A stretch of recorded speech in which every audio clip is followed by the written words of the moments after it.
We're at the Carpenter Training Center here in Elk Grove Village, showing a new course for the Carpenter Skill Advancement Program, which is called Metal Stud Radius Dome Framing. With this class, we will be showing the methods of laying out for the spokes. We will be using lasers to figure out where to install them. We will be using lasers to figure out the methods of framing for height.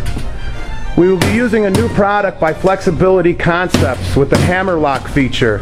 With this new track, they have little tabs that are inside the track which you hit, which locks the track into place in order to get the configuration that is necessary in order to do this class.